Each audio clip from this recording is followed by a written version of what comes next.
네, 찬송가 384장, 예전 찬송가 434장 나의 갈 길 다 가도록 찬송 부르고 예배 시작하겠습니다. 384장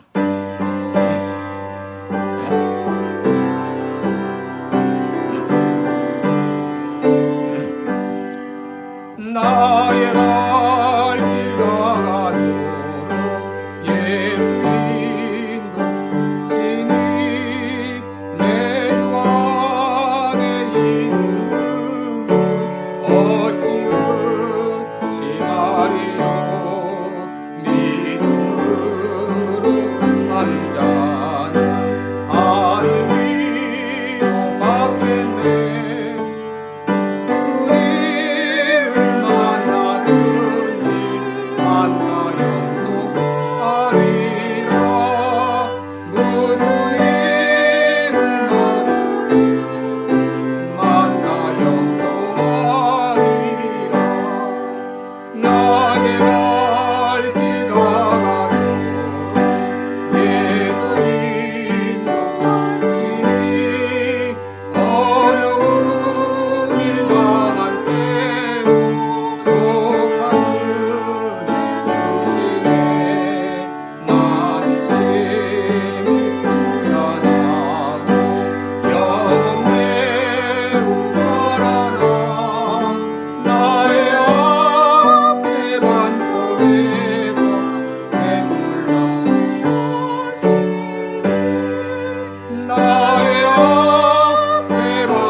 왕이신 나의 하나님 찬송하면서 11월 첫째 주일 주일 예배 드리겠습니다.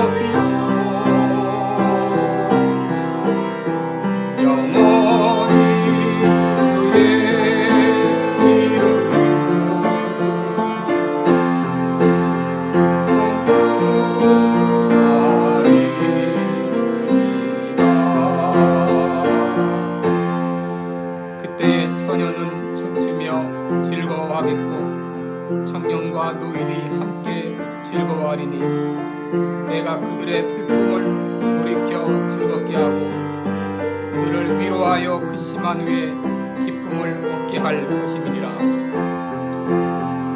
은혜로우신 우리 하나님 아버지, 지난 10개월 동안 우리의 삶을 지켜주시고 11월 첫째 주일을 맞이해서 하나님께 영광 돌립니다.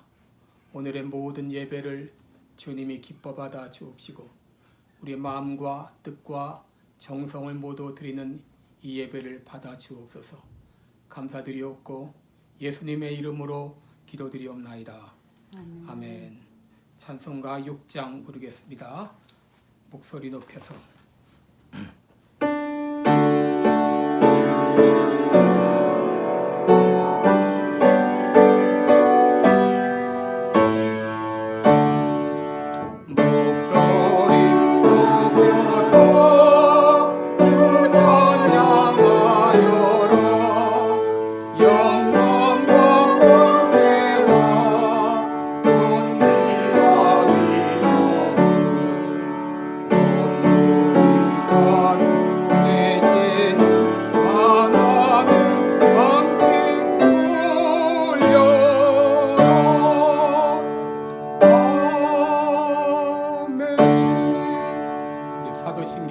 신앙 고백하겠습니다. 전능하사 천지를 만드신 하나님 아버지를 내가 믿사오며 그 외아들 우리 주 예수 그리스도를 믿사오니 이는 성령으로 잉태하사 동정녀 마리아에게 나시고 본디오 빌라도에게 고난을 받으사 십자가에 못 박혀 죽으시고 장사한 지 사흘 만에 죽은 자 가운데서 다시 살아나시며 하늘에 오르사 전능하신 하나님 우편에 앉아 계시다가 저리로서 산 자와 죽은 자를 심판하러 오시리라. 성령을 믿사오며 거룩한 공예와 성도가 서로 교통하는 것과 죄를 사하여 주시는 것과 몸이 다시 사는 것과 영원히 사는 것을 믿사옵나이다. 아멘. 찬송가 23장입니다. 예전 찬송가도 23장 같습니다.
찬송가도 똑같이 91장 슬픈 마음 있는 사람.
은혜로우신 우리 아버지, 또 지난 10개월 동안도 우리들을 눈동자와 같이 지켜주셔서 팬데믹의 어렵고 힘든 상황 가운데 우리의 생명을 보존시켜 주시고 건강 지켜주신 거 감사합니다.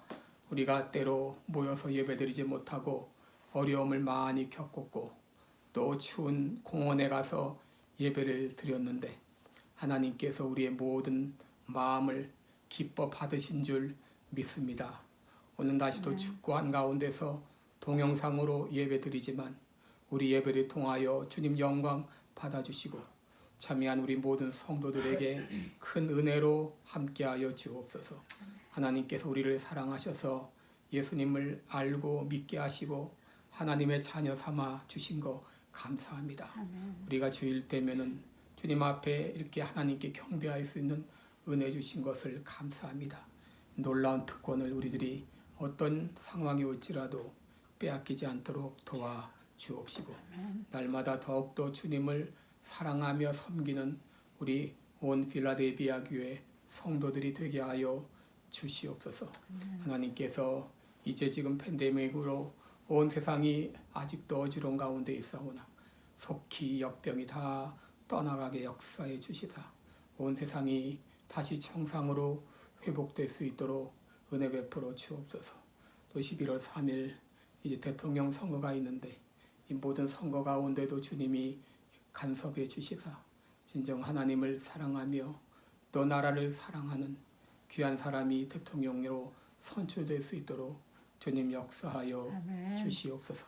하나님 아버지 또 우리 성원자 집사님 우리와 같이 믿음 생활하다가 오클라호마로 이사를 가셨습니다.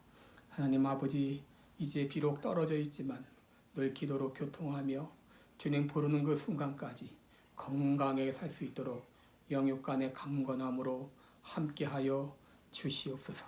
하나님 아버지 우리 교회 속한 성도들 지금 육신적으로 어려움 겪는 성도들 많이 있습니다. 질병으로부터 치유받게 도와주옵시고 늘 건강을 지켜주시기를 원하옵고 기도드리옵나이다. 그리함으로 말미암아 영육간의 건강에서 자유로워서 마음껏 하나님을 섬길 수 있도록 인도하여 주시옵소서. 오늘도 귀한 말씀을 통하여 함께 은혜를 나누고자 하오니 진리의 성령께서 오늘도 우리를 진리 가운데로 인도하여 주시옵소서. 감사드리며 예수님의 이름으로 기도드리옵나이다. 아멘.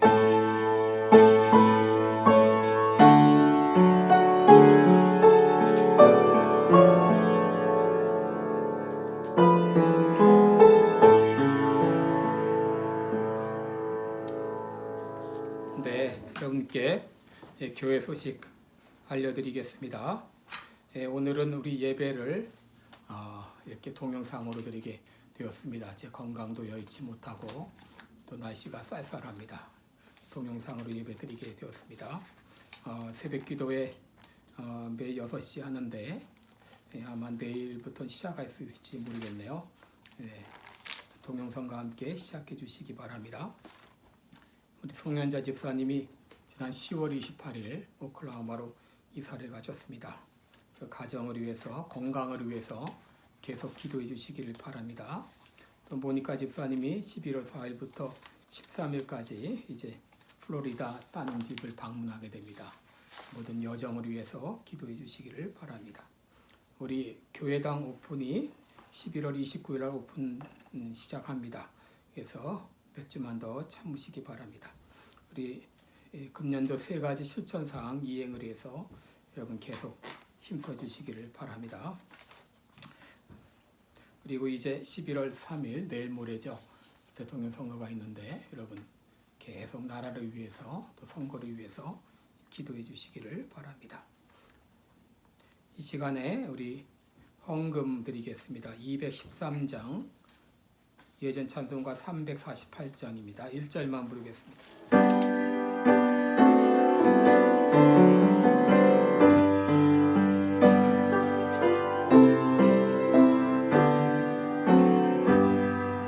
나의 생명 그리니 주여 받아주셔서 세상 살아갈 동안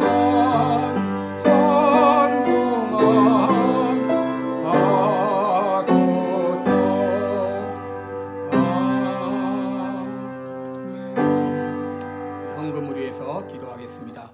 은혜로우신 우리 아버지, 또 귀한 헌금을 드렸습니다. 우리의 생업을 축복해 주신 것을 감사합니다. 하나님께서 주신 것 가운데 감사한 마음으로 일부러 주님 앞에 다시 돌려드립니다. 10분의 1을 드리며 또 감사 헌금을 드리며 주일 헌금을 드린 모든 손길마다 은혜로 함께하여 주시옵소서. 이 헌금이 쓰이는 곳곳마다 하나님의 영광만이 높이 드러나게 하여 주시고 유익한 곳에만 쓰여질 수 있도록 인도해 주옵소서. 예수님의 이름으로 기도드리옵나이다. 아멘. 네, 오늘 같이 보실 하나님 말씀은 시편 128편입니다. 시편 128편.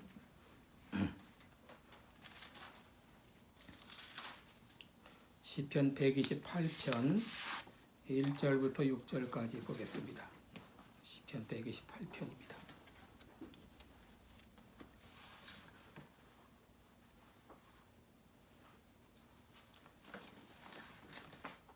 자, 시편 128편 우리 1절로 6절까지 제가 읽어드리겠습니다. 여호와를 경외하며 그 도에 행하는 자마다 복이 있도다. 내가 내 손이 수고한 대로 먹을 것이라. 내가 복되고 형통하리로다. 내 집 내 실에 있는 내 아내는 결실한 포도나무 같으며 내 상에 둘린 자식은 어린 감람나무 같으리로다. 여호와를 경외하는 자는 이같이 복을 얻으리로다. 여호와께서 시온에서 내게 복을 주실지어다. 너는 평생에 예루살렘의 복을 보며 내 자식의 자식을 볼지어다. 이스라엘에게 평강이 있을지로다. 아멘. 네, 우리 오늘은 여호와를 경외하는 자의 복, 이런 제목으로 함께 말씀을 나누겠습니다. 우리 어제 10월 31일은 우리 종교개혁 기념일이었죠. 우리 종교개혁의 3대 캐치프레이즈가 있는데 오직 믿음, 오직 성경, 그리고 오직 하나님께 영광, 이 세 가지 캐치프레이즈가 있습니다. 그 중에 두 번째가 바로 오직 성경입니다. 그래서 우리 기독교는 말씀을 떠나서는 생각할 수 없는 그런 단체죠. 그런 기관입니다. 바로 우리가 하나님을 사랑하는 것은 하나님의 말씀을 사랑하는 것이고, 하나님을 경외하는 것은 바로 하나님의 말씀에 순종하는 것입니다. 누가 복받은 사람인가? 오늘 1절 말씀에 자세히 나와 있죠. 그것은 바로 하나님을 경외하며 하나님의 말씀에 순종하는 것입니다. 그렇기 때문에 우리들은 어떻게 더 하나님을 사랑할 수 있을까? 그리고 어떻게 하나님을 더 하나님께 순종할 수 있을까를 늘 생각하며 살아야 됩니다. 여호와를 경외하며 그랬는데, 이 경외한다고 하는 말은 무서워한다, 두려워한다, 그런 말입니다. 그러나 이 두려움은 그 노예가 주인의 채찍을 두려워하는 그 두려움과는 다릅니다. 이것은 존경하는 마음, 함부로 대하지 않는 그런 마음을 말합니다. 이것은 우리가 하나님이 어떤 분이신가를 제대로 알 때 거기에 대한 나의 반응을 말하죠. 다시 말하면 하나님을 존경하는 것입니다. 근데 우리가 하나님을 진정 경외하는 것이 어디서 나타나는가? 그 도를 행하는가 하는 것을 보면 알 수 있죠. 그 말씀에 순종하는가? 이것을 보면 알 수 있습니다. 나는 시편 112편 1절을 보게 되면 여호와를 경외하며 그의 계명을 크게 즐거워하는 자가 복이 있다, 이렇게 말했어요. 여호와를 경외하며 그의 계명을 크게 즐거워하는 자. 그러니까 하나님을 경외하는 자는 하나님의 계명, 말씀을 크게 즐거워한다. 그러니까 나는 하나님을 경외한다 그러면서 하나님의 말씀을 멀리하는 사람은 하나님을 경외한다고 말할 수가 없죠. 진정 하나님을 사랑하는데 하나님의 말씀을 멀리한다면 이것은 하나님을 사랑하는 것이라고 말할 수 없을 것입니다. 오늘 하나님을 경외하는 자에게 복을 약속해 주셨어요. 오늘 본문을 보게 되면 복이라고 하는 말, 이 blessing이라고 하는 말이 여러 번 나오죠. 우리 모든 사람이 복받기를 원하고 복된 삶을 원하는데 하나님이 약속하신 복된 길은 외면하고 엉뚱한 데에 가서 복을 찾고 있습니다. 그건 다 헛된 추구에 불과한 것입니다. 하나님께서는 우리에게 참 복된 삶이 어떤 삶인가, 진정 행복한 삶이 어떤 삶인가를 우리에게 말씀해 주었는데 바로 하나님을 경외하고 그 도에 순종하는 자에게, 그 도를 행하는 자에게 복을 주시겠다고 약속해 주셨습니다. 그럼 하나님께서 하나님을 경외하는 자에게 어떤 복을 약속하셨는가? 첫째, 형통의 복을 약속하셨습니다. 여러분 2절을 보시기 바랍니다. 2절을 보시면 내가 내 손이 수고한 대로 먹을 것이라. 내가 복되고 형통하리로다. 여러분 하나님을 경외하는 자에게 어떤 복을 약속하셨습니까? 형통의 복을 약속하셨어요. 형통의 복. 형통의 가장 기본적인 것은 뭐냐면 내 손이 수고한 대로 받게 하시는 것입니다. 여러분 기독교는 노동을 아주 심성시 여깁니다. 귀하게 여깁니다. 데살로니가후서 3장 10절에 보면 일하기 싫어하거든 먹지도 말게 하라 그랬어요. 근데 이 종교개혁가 루터나 칼빈이 주장한 것 중에 직업 소명론이라고 있습니다. 그래서 우리가 보케이션이라 이렇게 말하는데 내가 어떤 직업을 가졌든 그 직업은 하나님께서 나를 그 직업으로 부르신 것이다. 직업 소명론을 말했습니다. 그래서 예전 서양에서는 직업에 귀천이 따로 없었습니다. 모든 것이 다 귀하게 여겨서 자기 맡은 바 소임을 다 했습니다. 그러다 보니까 경제가 발전해가지고 오늘날 서양이 동양을 앞서게 되었어요. 동양에서는 직업을 귀천을 두었기 때문에 노동을 한다든지 농사를 짓는다든지 장사를 하는 이런 일들을 천하게 여겼습니다. 그 사람들을 천하게 여기다 보니까 일을 안 했습니다. 결국은 뒤처지게 되었던 것이죠. 전도서 5장 18절에 보시면 사람이 주신 바 그 일평생에 먹고 마시며 해 아래서 수고하는 모든 수고를 중에서 낙을 누리는 것이 선하고 아름다운 것을 내가 보았나니 이것이 그의 분복이니라 그랬습니다. 하나님은 가만히 있는 사람에게 복을 주시지 않습니다. 열심히 애쓰고 수고하는 사람에게 복을 주십니다. 그런데 바로 하나님을 경외하는 자에게 어떤 복을 주시는가? 내 손이 수고한 대로 받게 하신다고 하는 거예요. 내 손이 수고한 대로 받게 하신다. 여러분 모든 사람이 노력한 대로 다 열매를 거두는 것은 아닙니다. 열심히 노력했지만 그 대가를 못 받는 경우도 많이 있습니다. 그런데 하나님이 어떤 복을 주시는가? 내가 노력한 대로 수고한 대로 그 대가를 받게 하신다고 하는 거예요. 시편 127편 1절을 보게 되면 여호와께서 집을 세우지 아니하시면 세우는 자의 수고가 헛되고 여호와께서 성을 지키지 아니하시면 파수꾼의 경성함이 허사로다. 여러분 우리가 노력한다고 모든 일이 잘 되는 거 아닙니다. 하나님이 도와주셔야 돼. 하나님이 함께 하셔야 됩니다. 또 하나님이 지켜주셔야 됩니다. 하나님을 경외하는 자에게 내가 노력한 대로 그 열매를 거둘 수 있는 형통의 복을 약속해 주셨습니다. 두 번째 복은 바로 가정의 복을 주십니다. 그럼 3절을 보시면 내 집 내 실에 있는 내 아내는 결실한 포도나무 같으며 내 상에 둘린 자식은 어린 감람나무 같으리로다 그랬습니다. 여러분 이 말씀은 가장에게 주시는 말씀으로 보여지는데 아내는 결실한 포도나무 같다. 그래서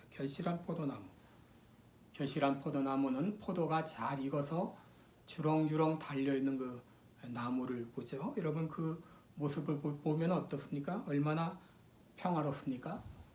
포도나무는 특별히 그늘을 주어서 우리에게 안정감을 주고 또 포도나무는 다산을 상징한다고 합니다. 바로 이 포도나무 그늘을 연상시키는데 아내를 통해서 자식을 얻고 포도나무 그늘에서 이렇게 안식을 얻듯이 이런 가정의 복을 주신다고 하는 것이죠. 또 내 상에 둘린 자식은 어린 감람나무 같으리로다 그러는데, 이 감람나무는 성장의 상징입니다. 감람나무는 원 가지가 잘려도 수백 개의 가지가 계속 생기고 잎이 청청하고 20m에서 30m까지 그렇게 성장한다고 합니다. 부모가 있고 자식들과 함께 식탁에 앉아서 밥을 먹을 수 있다면 이것보다 더한 행복은 없을 것입니다. 가정이 행복의 가장 기본적인 단위입니다. 하나님께서는 사람이 독처하는 것이 좋지 않다고 했습니다. 그래서 함께 가정을 이루고 살 때 하나님이 더 놀라운 복을 허락해 주십니다. 매스컴이나 사람들은 사단의 그런 꾀임에 빠져서 결혼하면 힘들고 매이고 또 하고 싶은 건 마음대로 못하고 이래서 요즘 결혼을 하지 않고 살아가는 사람들이 많이 있습니다. 그러나 그것은 특별한 소명이 없는 한 그것은 잘못된 길이죠. 그래서 결혼을 해서 가정을 이루어야 됩니다. 잠언 18장 22절을 보면 아내를 얻은 자는 복이 있고 여호와께 은총을 입은 자다 이렇게 말씀했어요. 바로 이런 가정의 복. 6절에 보면 내 자식의 자식을 볼지어다 그랬어요. 이 자식의 자식을 본다고 하는 것은 가문을 이어간다는 것과는 또 다른 차원입니다. 이건 바로 하나님의 나라의 확장을 말합니다. 하나님께서 아담을 만드신 다음에 생육하고 번성하라 이렇게 했는데 바로 이런 우리 가정이라는 조직을 통해서 하나님 나라를 더욱더 확산시켜 나가는 것입니다. 근데 지금 이제 연세가 있고 나이가 드신 분들은 더 이상 이제 확산을 하지 못합니다. 생산을 하지 못합니다. 근데 우리 그리스도인들은 가정의 개념을 바꿔야 됩니다. 단순히 우리 가정만 가정이 아니라 교회가 하나의 가정입니다. 우리 모든 교회 식구들이 가족입니다. 가족이에요. 그런 마음으로 여러분들이 대하시고 교회 바깥에 있는 사람들은 저 사람들은 태신자다. 태신자라고 하는 것은 이제 신자가 될 수 있는 가능성. 우리가 이제 애를 가지면 임신을 한다. 태신자도 마찬가지. 저 사람들은 앞으로 신자가 돼서 하나님 나라의 가족이 될 가능성 있는 사람입니다. 그런 사람으로 되어야 돼요. 그래서 이런 가족관계, 우리가 모두 가족관계입니다. 지금 현실적으로 우리 가족관계라고 하는 것은 이 땅으로 사실은 끝나는 거예요. 천국 가게 되면 모든 사람이 하나님 안에서 다 한 가족이죠. 이 때문에 우리가 교회 안에서 이미 그런 마음을 가지고 사람들을 대해야 됩니다. 한 사람 한 사람이 나의 어머니요, 나의 아버지요, 나의 누이라, 또 나의 형제라고 생각을 해야 됩니다. 예수님 말씀하시기를 마태복음 12장 30절에서 누구든지 하늘에 계신 내 아버지의 뜻대로 행하는 자가 내 형제요, 자매요, 모친이라 그렇게 말했습니다. 그러니까 하나님을 경외하는 자에게 이런 놀라운 복을 주셔요. 하나님을 경외하는 자에게 이런 평안의 복, 그리고 성장의 복, 이런 놀라운 복을 약속해 주셨습니다. 마지막으로 여호와를 경외하는 자에게 평강의 복을 주십니다. 5절에 보면 너는 평생의 예루살렘의 복을 보며 그랬어요. 6절에서는 이스라엘에게 평강이 있을지어다. 평강이라는 것은 샬롬을 말하죠. 평강. 참 평강.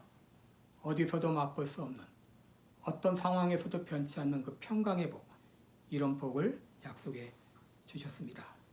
지난주에는 여호와를 의뢰하는 자의 복에 대해서 말씀을 드렸는데 여호와를 의뢰하는 자에게 이런 평강의 복을 주신다고 말씀드렸죠. 마치 이 산들이 예루살렘을 두름처럼 그렇게 요동치 않도록 평강의 복을 주시는데 바로 여호와를 경외하는 자에게도 어떤 상황에서도 흔들리지 않고 요동치 않는 이런 복을 주십니다. 제가 지난주에 시편 122편 7절을 말씀드렸는데 그는 흉한 소식을 두려워 아니하며 여호와를 의뢰하여 마음을 굳게 정하였도다. 여호와를 의뢰하고 마음을 굳게 정하였도다. 이 귀한 말씀을 소개했습니다. 시편 112편 7절인데요. 여러분 이 구절을 종이에다 써놓고 잘 붙여놓으시고 매번 읽으시기 바랍니다. 외우시기 바랍니다. 여러분 의인은 흉한 소식, 배드뉴스를 두려워하지 않습니다. 또 하나님을 의뢰해서 마음이 굳게 정했기 때문에 흔들리지 않는다 그랬어요. 이것이 바로 하나님을 경외하는 자에게 약속하신 복입니다. 놀라운 복이에요. 환난 중에도 요동치 않는 이런 귀한 복을 약속해 주셨습니다. 여러분 제가 말씀드린 이런 복들 누구나 다 받기를 원하죠? 누구나 다 누리기를 원하죠? 그런데 누구에게 어떤 사람에게 이 복을 약속해 주셨습니까? 하나님을 경외하는 자에게 하나님을 경외하는 자에게 이런 복을 약속해 주셨습니다. 그런데 우리가 하나님을 경외한다는 것이 어떻게 드러납니까? 나는 하나님의 말씀을 사랑하고 그 말씀을 순종하며 살아가고 있는가? 나는 하나님의 말씀을 크게 즐거워하고 있는가? 내가 하나님을 경외한다고 하면서 하나님의 말씀을 무시하거나 멀리하거나 또 좋아하지 않거나 가끔 보거나 이렇게 하면서 내가 하나님을 경외한다고 말할 수 없다는 거예요. 하나님을 경외하는 만큼 하나님의 말씀을 사랑하게 된다고요. 하나님 말씀을 크게 즐거워하고 그 말씀대로 순종한다고 하는 것입니다. 요한계시록 1장에도 1장 3절에 계시의 말씀을 읽는 자와 듣는 자와 그 가운데 기록된 것을 지키는 자가 복이 있다. 읽기만 해도 복이 돼요. 듣기만 해도 복이 돼요. 그리고 그 말씀을 지킬 때 또 복이 됩니다.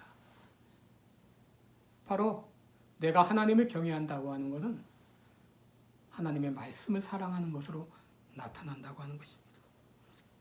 하나님께서 우리에게 복을 약속해 주셨는데 바로 한 가지 조건을 다하셨어요. 하나님을 경외하고 그 도에 행하는 것, 이 사람에게 복이 있다. 왜 하나님께서 이런 조건을 다셨을까요? 그냥 복을 주시면 됐던데. 여러분 돈을 제대로 쓸 줄 모르는 아이에게 아무리 돈을 많이 주는 것, 그것이 복이 아니죠. 오히려 그것은 그 아이를 망치는 길입니다. 아이들이 밖에서 뛰놀다가 들어오면 이제 밥이 차려져 있으면 그냥 애들은 먹으려고 그러는데 그때 엄마가 얘기를 하죠. 손 씻고 와라. 왜 그런 조건을 다하죠? 손 씻는 것이 그 아이에게 좋기 때문에. 바로 하나님께서 우리에게 말씀하신 그 모든 계명들은 우리에게 좋기 때문에 하라 그러신 거지. 그저 복을 주시는데 어렵게 하기 위해서 조건을 다신 게 아니라는 거예요. 그 하나님의 의도를 알게 되면 우리가 하나님의 말씀을 더 사랑하고 지켜야 되겠구나. 그런 마음이 생기게 되지 않습니까? 그래서 우리 부모들이 아이들에게 이거 하라, 이거 하지 말라 이렇게 하는 얘기들은 이것이 그 아이들에게 좋기 때문이죠. 그래서 좋은 습관을 가지고 살기 위해서 그렇게 인도하는 것처럼 하나님도 마찬가지입니다. 우리의 행복한 삶을 위해서 이런 조건들을 다셨습니다. 그리고 그렇게 할 때에 이렇게 약속하신 놀라운 복을 주시겠다고 말씀하셨습니다. 그래서 오늘 하나님을 경외하고 하나님의 말씀에 순종하는 자에게 이런 놀라운 복을 주십니다.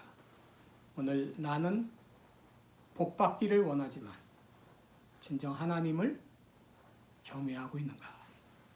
다시 자신을 돌아보시기 바랍니다. 내가 하나님을 사랑한다고 하는 것은, 내가 하나님을 경외한다고 하는 것은 얼마나 하나님의 말씀을 사랑하고 순종하고 있는가를 보면 알게 돼요. 여러분 진정 하나님의 말씀을 사랑하는 마음을 주옵소서. 하나님의 말씀에 순종하는 삶을 살게 해주옵소서. 진정 내가 하나님을 경외하는 자가 되게 도와주옵소서. 오늘 이 시간에 우리 같이 통성으로 기도하겠습니다.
같이 찬송가 450장, 예전 찬송가 376장 부르겠습니다.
나를 위해서 십자가에서 피 흘려 죽어주신 우리 구주 예수 그리스도의 은혜와 우리를 사랑하시되 변함없이 신실하게 사랑하신 하나님 아버지의 그 크신 사랑하심과 이 놀라운 사랑과 은혜를 믿게 하시고 깨닫게 하시는 성령님의 교통하심, 이제 하나님을 경외하며 살겠습니다. 말로만이 아니라 하나님의 말씀을 즐거워하며 사랑하며 그 말씀대로 순종하면서 진정 하나님을 경외하는 자의 모습으로 살겠습니다. 마음에 다짐하고 돌아가는 우리 모든 성도들에게 지금부터 영원까지 함께 있을지어다. 아멘. 네, 우리 이것으로 우리 예배를 마쳤습니다. 예배 마치고 우리 주여 나를 가르쳐